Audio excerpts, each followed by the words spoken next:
नमस्कार, public India 9 M संस्करण में आप सबका स्वागत है। आज हम लोग चर्चा करेंगे कनाडा और अमेरिका के विषय में। आपने हाल ही में देखा ट्रूडो ने अपने इस्तीफे की घोषणा के बाद ट्रंप ने कनाडा को 91वां 91वां राज्य बनाने का प्रस्ताव दोहराया है। ट्रंप ने सोमवार 6 जनवरी को कनाडा के प्रधानमंत्री के रूप में ट्रूडो के इस्तीफे पर प्रतिक्रिया देते हुए अपना प्रस्ताव दोहराया कि देश को अमेरिका में विलय कर देना चाहिए। एक उन्होंने ट्रुथ सोशल पर ये वीडियो अपना अपना एक डाला जिसमें उन्होंने लिखा कि many people in Canada love being the 51st state. The United States can no longer suffer the massive trade deficit and subsidies that Canada needs to stay afloat. उनका ये कहना था कि कनाडा में बहुत से लोग 91 राज बनना पसंद कर रहे हैं। संयुक्त राज्य अमेरिका अब कनाडा को बचाए रखने के लिए आवश्यक भारी व्यापार घाटे और सब्सिडी को सहन नहीं कर सकता। जस्टिन ट्रूडो को ये पता था और उन्होंने इसीलिए इस्तीफा दिया। और भी उन्होंने बातें कही। उन्होंने ये भी कहा कि ओ कनाडा, एक फोटो उन्होंने लगाई। उस फोटो में उन्होंने कनाडा को अमेरिका का हिस्सा दिखाया। उन्होंने ये कहते हुए कहा कि कनाडा और अमेरिका को एक साथ लाने के लिए आर्थिक बल का उपयोग करने के अलावा हम अपना आर्मी का बल भी यूज कर सकते हैं। उन्होंने कहा कि अपने आधिकारिक ट्रूडो सोशल प्लेटफॉर्म पर ये पोस्ट साझा करते हुए ओ कनाडा के रूप में कैप्शन दिया। अपने आधिकारिक social media platform truth social पर उन्होंने कहा कि उनकी ये पोस्ट कनाडा को अमेरिका के साथ विलय करने के लिए आर्थिक मदद देगी। और मंगलवार 7 जनवरी को मारे-लागो उनका जो आवास है उसमें उन्होंने टिप्पणी करते हुए ट्रंप ने कहा कि आर्थिक बल, क्योंकि कनाडा और संयुक्त राज्य अमेरिका ये वास्तव में कृत्रिम रूप से खींची हुई रेखा से छुटकारा पाने के लिए अब हम सशक्त हैं और आप देखें कि ये कैसे होता है और ये राष्ट्रीय सुरक्षा के लिए बहुत बेहतर होगा। आप मत भूलिए, हम मूल रूप से कनाडा की रक्षा करते हैं। हम उनके पास जो कुछ भी है उसकी आवश्यकता नहीं है।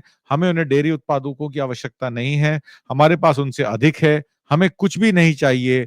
आप वो कनाडा की रक्षा के लिए प्रतिवर्ष हम जो 200 बिलियन डॉलर और उससे अधिक खर्चा करते हैं। और मैंने ये बात उन्होंने तंज कसते हुए गवर्नर ट्रूडो से कही, जैसा कि मैं उनको बुलाया था। उन्होंने कहा, मैंने कहा सुनिए, अगर हम आपकी सब्सिडी नहीं देंगे तो क्या होगा? क्योंकि आप उन्हें बहुत सारा पैसा देते हैं, हम उनकी मदद करेंगे। तो ये जो उन्होंने बात कही उस पे ट्रूडो ने भी अपना एक अपना एक मैसेज जो है वो एक्स के ज़रिए कहा है, there isn't a snowball chance in hell that Canada would become part of the United States. मतलब कि कोई ऐसी चांस नहीं है जिससे हम संभावना नहीं है कि दोनों देशों का विलय हो सके। अपने आधिकारिक एक्स अकाउंट पर ट्रूडो ने कहा कि हमने एक बार भी संयुक्त राज्य अमेरिका का हिस्सा बन जाने की बात नहीं की है। दोनों देशों के श्रमिक और समुदाय एक दूसरे के सबसे बड़े व्यापारिक और सुरक्षा साझेदार होने से लाभान्वित होते हैं।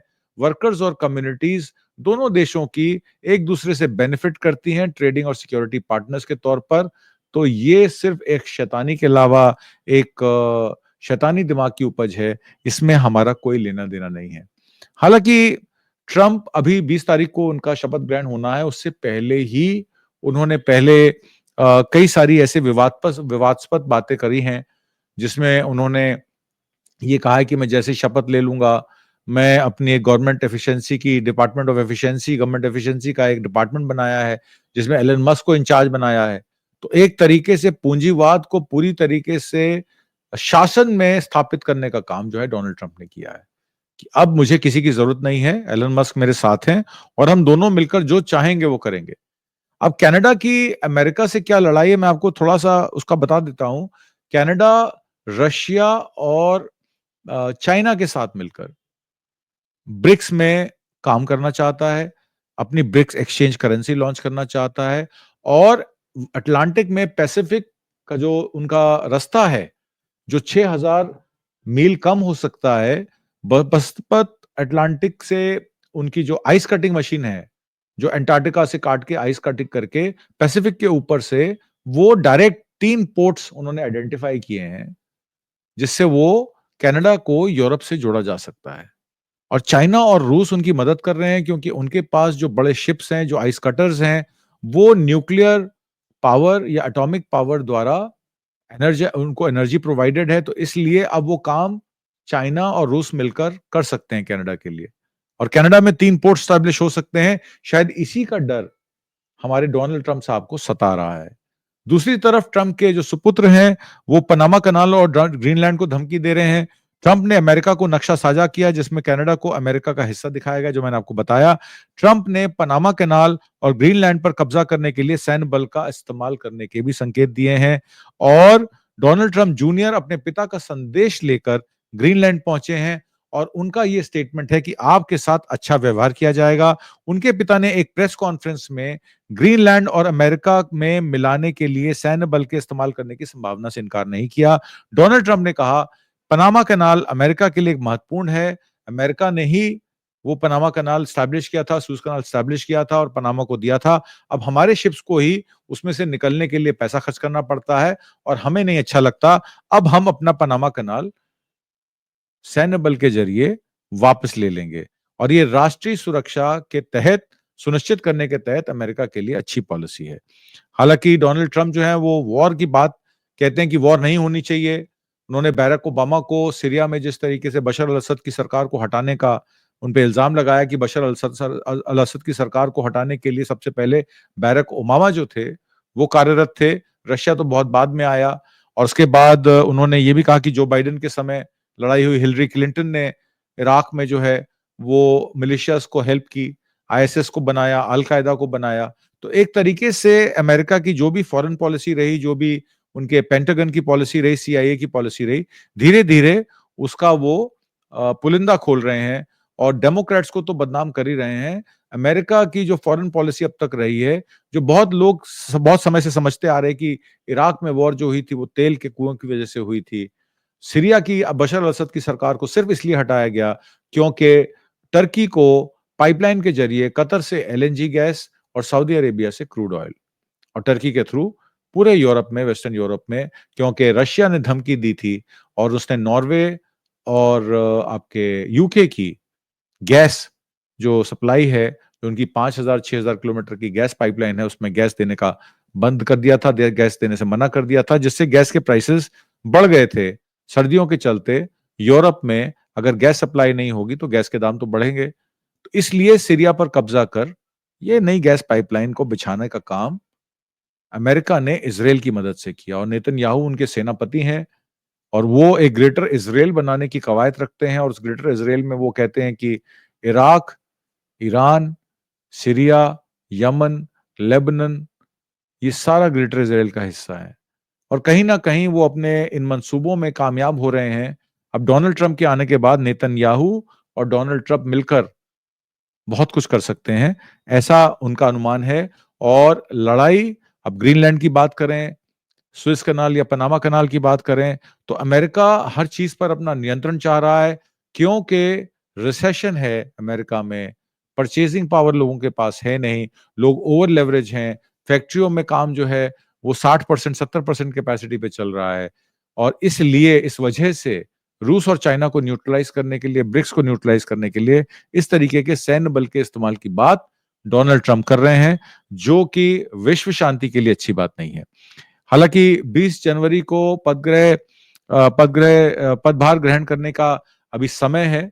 आज 8 तारीख है तो करीब 12 दिन बचे हैं। 2 सप्ताह से कम समय से पहले उन्होंने अपने बेटे डोनाल्ड ट्रंप जूनियर सहित सहयोगियों को, सलाहकारों को, प्रतिनिधिमंडल को ग्रीनलैंड भेजा और वहां पर पत्रकारों से बात करते हुए ट्रंप ने दोनों क्षेत्रों को सुरक्षित करने के लिए अमेरिकी सेना का इस्तेमाल करने की बात की। तो ये एक थोड़ा विचलित कर देने वाली बात है। राष्ट्रपति डोनाल्ड ट्रंप ने ग्रीनलैंड के निवासियों से कहा कि हम आपके साथ अच्छा व्यवहार करेंगे, जबकि उनके सबसे बड़े बेटे ने खनिज समृद्ध डेनिश क्षेत्र का दौरा किया, जहां एक बड़े अमेरिकी सैन्य अड्डे का घर है, जिसमें ये अटकलें तेज हो गईं कि आने वाला अमेरिकी प्रशासन इसे हासिल करने की कोशिश कर सकता है। बाद में राष्ट्रपति चुनाव के बाद एक समाचार सम्मेलन में उनके बेटे ने यह कहा कि वो ग्रीनलैंड पर नियंत्रण पाने के लिए सैन्य बल या आर्थिक दबाव का उपयोग करने से इनकार नहीं कर रहे हैं। उन्होंने कहा कि हमें राष्ट्रीय सुरक्षा के लिए इसकी आवश्यकता है और जो हम लेकर रहेंगे। अब ये ट्रंप की जो पोस्ट मैंने आपको दिखाई, ये कनाडा और अमेरिका को एक साथ लाने की आर्थिक बल का उपयोग करने की धमकी देने के कुछ घंटे बाद आई थी।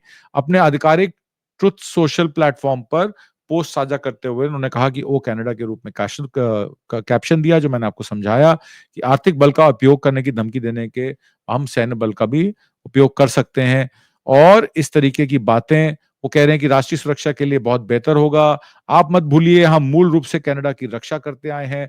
हमारा $200 बिलियन अमेरिका की सिक्योरिटी में खर्च होता है। वो हमें उनके पास जो कुछ भी है उसकी आवश्यकता नहीं है। हमारे पास पर्याप्त सामान है। हमें कंस्ट्रक्शन मटेरियल की, वुड की, लंबर की, सीमेंट की, डेयरी प्रोडक्ट्स की, कनाडा के क्रूड ऑयल की हमें ज़रूरत नहीं है। अगर कनाडा सोचता है कि हम उन पर टैरिफ लगाकर हमें नुकसान होगा, हमारे उपभोक्ताओं को ज़्यादा इन्फ्लेशनरी प्रेशर्स की वजह से पैसा देना पड़ेगा, तो आप भूल जाइए, इसकी हमें ज़रूरत नहीं पड़ेगी। हमें सब्सिडी ऑलरेडी हम आपको सुरक्षा प्रोवाइड कर रहे हैं, हम ये सब्सिडी आपसे वापस ले सकते हैं। तो एक तरफ तो सीरिया वॉर के बाद बशर अल-असद की सरकार गिरने के बाद सऊदी अरेबिया और कुवैत की कतार की माफ़ कीजिएगा, कवायद तेज़ हो गई है कि वो अपनी ऑयल पाइपलाइन और गैस पाइपलाइन कुवैत से और ऑयल पाइपलाइन सऊदी अरेबिया से डायरेक्ट सीरिया के थ्रू टर्की तक पहुँचा दें, जिससे रशिया की जो थ्रेट परसेप्शन है, वो खत्म हो जाए।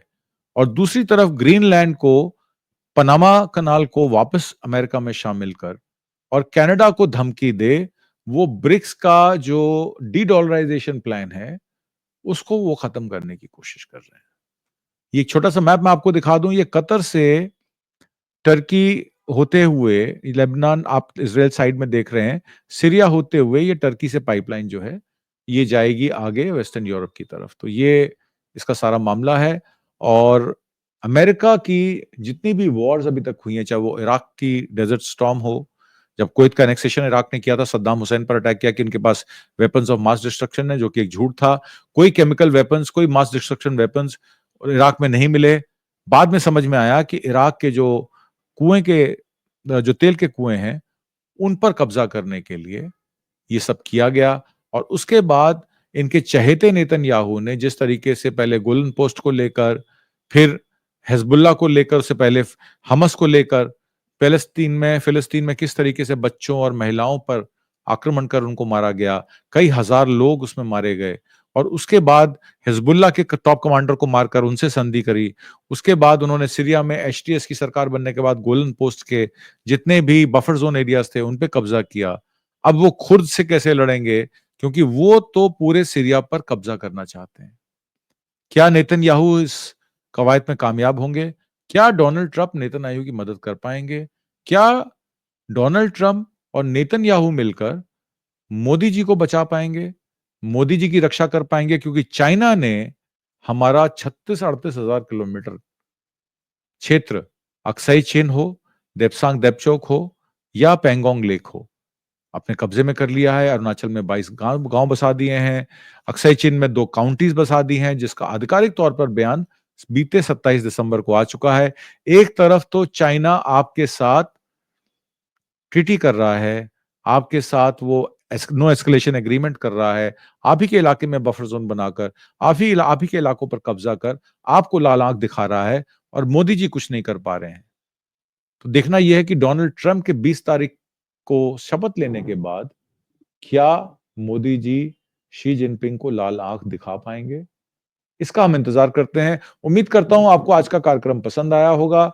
लाइक, सब्सक्राइब करें चैनल को और कमेंट बॉक्स में आपको आज का प्रोग्राम कैसे लगा, उसके बारे में ज़रूर लिखें। हमारी कोशिश रहती है कि पारदर्शी तरीके से आपको समय-समय पर सही खबर पहुँचाते रहें। अब मुझे आज्ञा दीजिए। बहुत-बहुत धन्यवाद। नमस्कार। जय हिंद।